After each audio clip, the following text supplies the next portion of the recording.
আল্লাহর নবীর সাহাবী হযরতে ওমর ফারুক রাদিয়াল্লাহু তাআলা আনহু মসজিদে নববীতে বৈশা কিছু যুবকদের নিয়ে তিনি বয়ান করতেছে, তাকওয়া সম্পর্কে বয়ান। এমন বয়ান করতেছে সমস্ত যুবকেরা ওমরের বয়ানগুলো শুনতেছে, দিলের কান দিয়া শুনতেছে।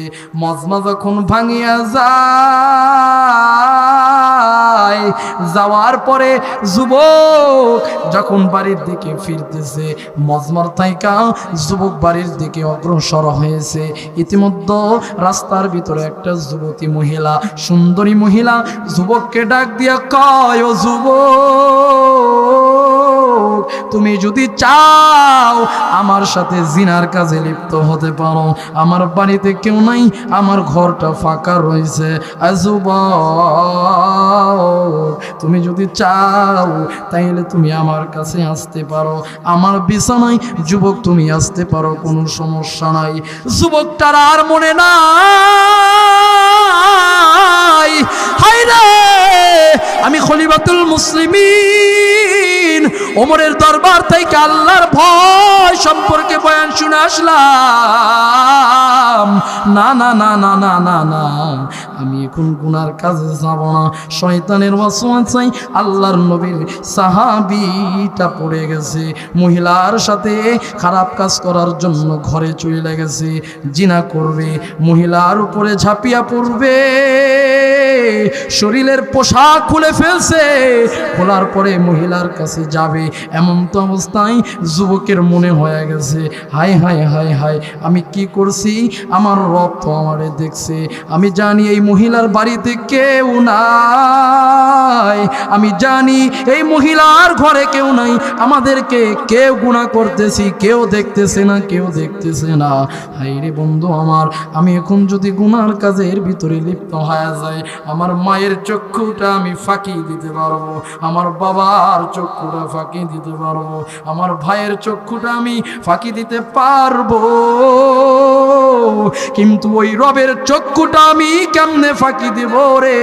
যুবকটার অন্তরের ভিতরে কাঁপুনি শুরু হয়ে গেছে রে বাবা।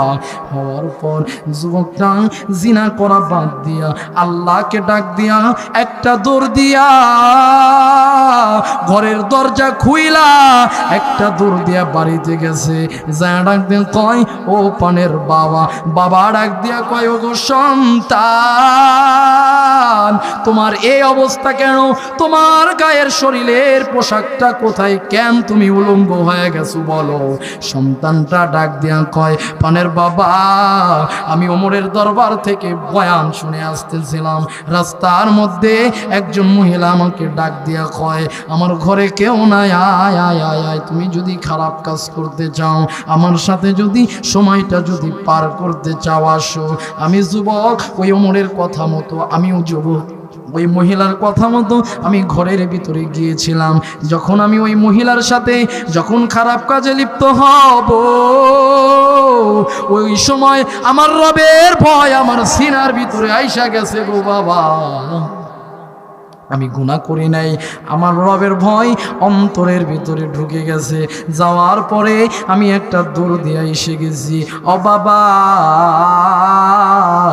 বলেন বলেন বলেন, আমার আল্লাহ, আমার রব আমারে মাফ করবি?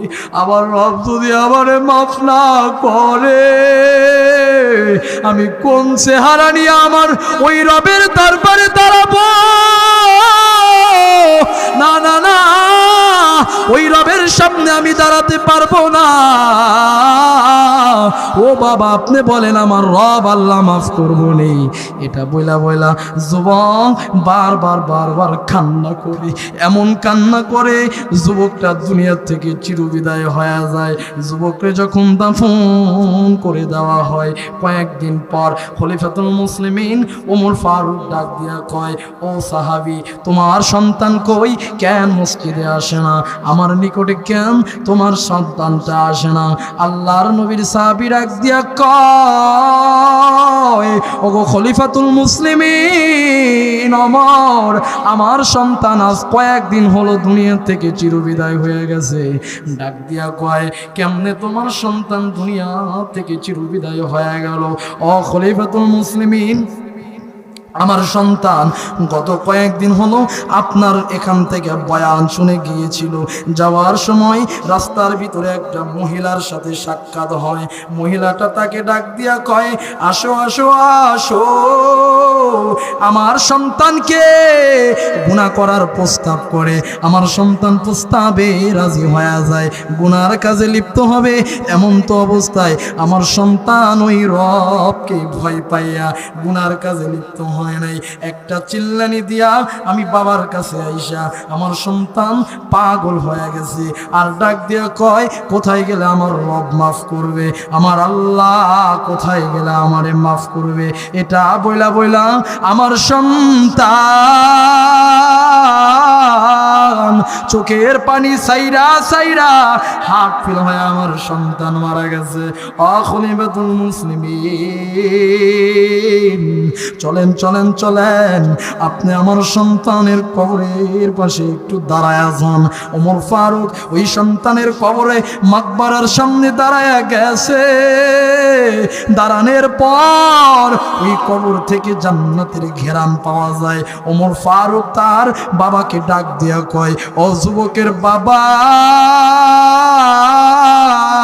তুমি টেনশন করো না, তুমি কান্না করো না, তোমার সন্তান জান্নাতের দরজা দিয়ে চলে গেছে গা।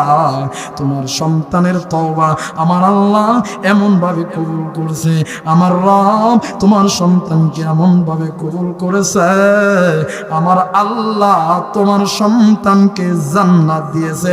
জোরে জোরে বলেন সুবহানাল্লাহ। জীবনের ভুলগুলো ক্ষমা করে দাও, আমি পাপী গুনাহগার, তুমি দয়াময়। জীবনের ভুলগুলো ক্ষমা করে দাও, আমি পাপী গুনাহগার, তুমি দয়াময়। খারাপ লাগে?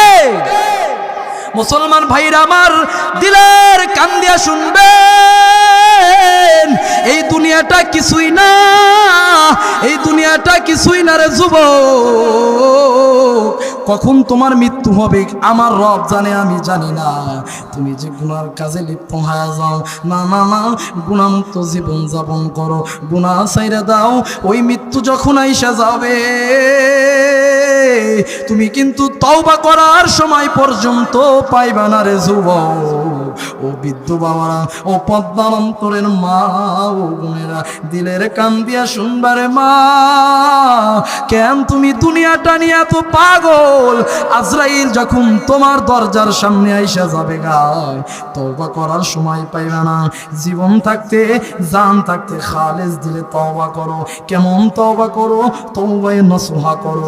আল্লাহর কাছে যদি তুমি তওবা করার মতন তওবা করো, আমার আল্লাহ তোমারে মাফ করে দেবে। জোরে জোরে বলেন আল্লাহু আকবার।